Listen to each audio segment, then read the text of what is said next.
Sir ప్రతి ఒక్కరి లైఫ్లో విజిటింగ్ న్యూ ప్లేసెస్ అనేది కూడా దానివల్ల బెనిఫిట్స్ ఎక్కువ ఉంటుందని చాలా మంది చెప్తా ఉన్నారు. ఏంటి సార్ అసలు మేజర్ బెనిఫిట్స్ ఏం పొందవచ్చు మనం? అంటే న్యూమరస్ బెనిఫిట్స్ ఉన్నాయండి యాక్చువల్గా, కానీ జస్ట్ మనకు అండర్స్టాండ్ అవ్వడానికి కొన్ని ఇంపార్టెంట్ బెనిఫిట్స్ చాలా ఇమీడియట్గా మనం కూడా రిలీజ్ అయ్యే బెనిఫిట్స్ ఏంటంటే, ఫస్ట్ థింగ్ ఏంటంటే మీరు స్ట్రెస్ రిలీఫ్ అవుతారు. స్ట్రెస్ రిలీఫ్ అవ్వడం అనేది చాలా చాలా ఇంపార్టెంట్. ఇప్పుడున్న వర్క్ కండిషన్స్కి, లైఫ్ స్టైల్కి స్ట్రెస్ రిలీఫ్ అనేది చాలా ఇంపార్టెంట్. ఆ స్ట్రెస్ రిలీఫ్ అవ్వడానికి మేజర్ అవకాశం ఏంటంటే going away from your regular destination. So new ప్లేస్కి వెళ్ళడం అనేది చాలా ఇంపార్టెంట్. రెండోది ఏంటంటే రీకనెక్టింగ్ విత్ ద నేచర్. ఇప్పుడు హైదరాబాద్ ఈ బిజీ సిటీస్లో నేచర్ని కనెక్ట్ అవ్వడం అనేది అసాధ్యం.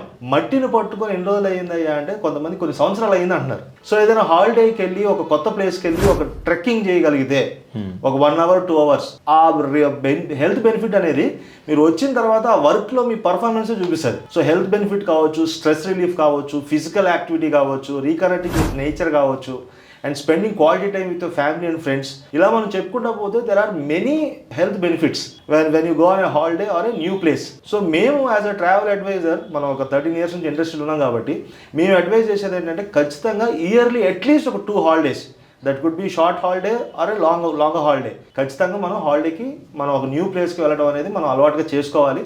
బెటర్ పర్సన్గా అవ్వగలుగుతాం. So that is one of the best ways to do. Thank you.